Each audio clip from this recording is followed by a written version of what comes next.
Hi, it's Phil here from Spokes Education. Been doing a series on starting your own agency or going from freelance to agency, and today I'm going to talk a little bit about growth.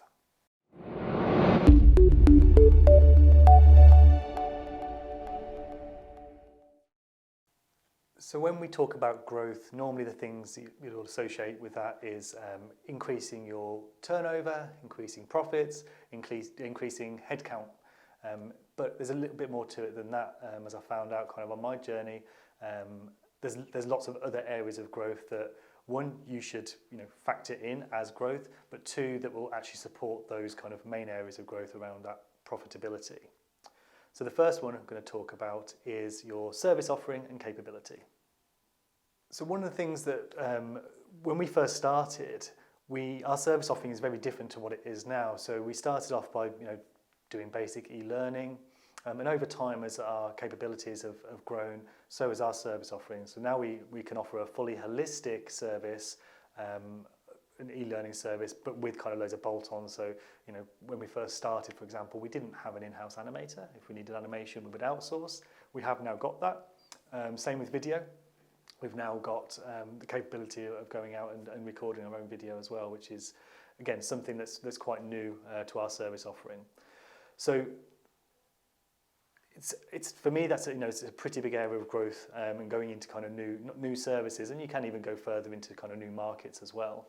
And what I've seen over time with our company, like I said, we started off just doing e-learning, and what we've done since then, we've done things like we've done design projects, we've done branding projects, we've done video animation projects, all kind of linked to and built around digital learning, but also some of it as kind of isolated set projects in their own right, because we've now got the capability, the team, the skills, the equipment to do that. The second area of growth that you might want to consider is your assets. So with the kind of capabilities that you build, you may need new assets, you may need new equipment, for example. We're a digital agency, so we don't have massive amounts of assets. We have stock, we have equipment. Every time we take a new member of staff on, we have to buy a new laptop. We've got other kind of computing software. We've now got new cameras, so we can go out and film. That's why I'm in 4K now, sorry. But we've got all this new kind of equipment, microphones, lighting, the kind of things that we need to be able to support the new service offerings we have. And with that as well also comes not just the actual physical assets, but things like software. You're going to need more licenses. We've got more Adobe licenses now than we've ever had, etc. So over time, you will build up. Obviously, your cost will increase, but those assets will give you the ability to support your service offering and to give you the ability to go and make more money, essentially. Third area of growth. This one is something you probably want to consider really, really early on in your journey, and that is building your portfolio and or client base. That's something, again, we talked about this in previous videos, but it's something we did really early on. And the reason we chose to focus on that early on was to help give us a leg up and help us with many, many things. So the first thing that a portfolio helps with is supporting you when you go for new work. If you can show that you've done work previously and you've worked with certain people previously, that will give you an advantage when you go into competitive tender processes or even non-competitive tender processes where you can demonstrate what you are capable of doing. You can demonstrate who you've worked with previously. What it also does as well, building your portfolio and doing more and more work, is build your skill base as well. And that goes hand in hand with all these other things. So portfolio for me is something that's really important. Build that up really early on. And like I said, I talked about this previously, but we've done this early on. What we did was went about building our portfolio by aggressively pricing our services. It was something where we didn't have a lot to show, so we had to sell ourselves in other ways. And we won a contract with a well-known automotive company, and we did that through aggressive pricing and the promise of money back if you don't like what we've done. And for me, that was a really, really low risk project, because worst case is, I could put the name on the portfolio. Best case is it leads to more work as well, which it did ultimately. And then having that on our portfolio has now helped us to go and win other work, because people can see we've worked with this well-known company. and therefore we can, it kind of gives them a bit more confidence to kind of work with us over time as well. So that's something we've done, and we've gradually built up our portfolio. Our kind of client base is largely not for profit, and again, that wasn't really kind of planned for. It's just the way it's kind of worked. But now we're at the stage where if you look at our portfolio, we've got a lot of really kind of well-known names on there. We've done loads of work. We've got loads of stuff that we can show off about. And now, we don't really, I've got to that point now where the portfolio side of things, it feels like, it's a big tick. We've got lots more we can do, and I'm going to talk about that in the next bit. So the next area of growth you can consider is quality. So when I said previously that we've been building our portfolio, we've kind of ticked that.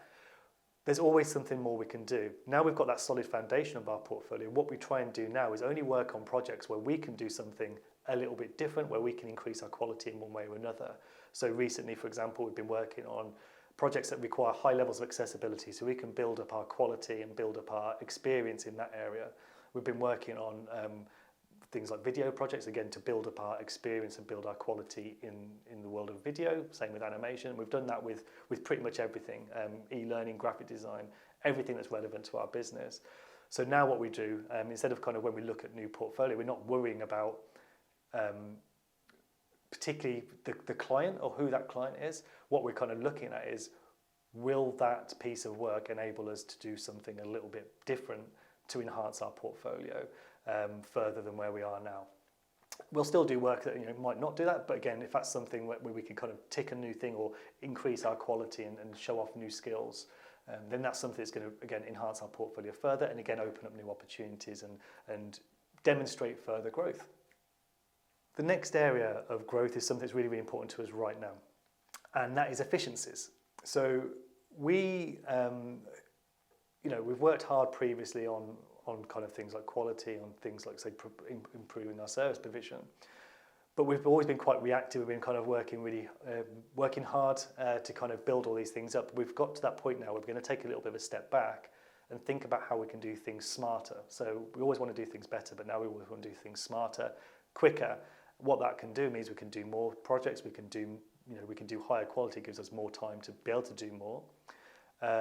And it also makes it more cost efficient for us and for the client as well. So those kind of efficiencies we're putting into place now. We're looking at kind of processes, we're looking at things how we can, say, just work better, work smarter, and do things to a similar standard or same standard or higher standard than what we're currently doing, but in a shorter space of time. So we're working hard on all those processes now. And again, once you kind of get those efficiencies in place, that's probably one of the most important things to maximise your profit. Because again, it's better to be taking in £500,000 a year with £100,000 profit than taking £1 million a year with £20,000 profit. You're working twice as hard for less kind of benefit. So those efficiencies, if you're finding you're working really hard and your turnover is great, but your profits aren't great, then have a look at how you can be, it might be pricing, it might be something, but there's a good chance it might be that you're not working smart enough. So have a look at that, have a look at your processes, have a look about how you can do things better. That doesn't have to be in terms of just working quicker, it can be all the kind of things around that. So are you kind of setting expectations with the client up front? So, setting up project briefs, making sure that your pricing is accurate and you've worked hard on figuring out what your pricing needs to be, what schedules need to be.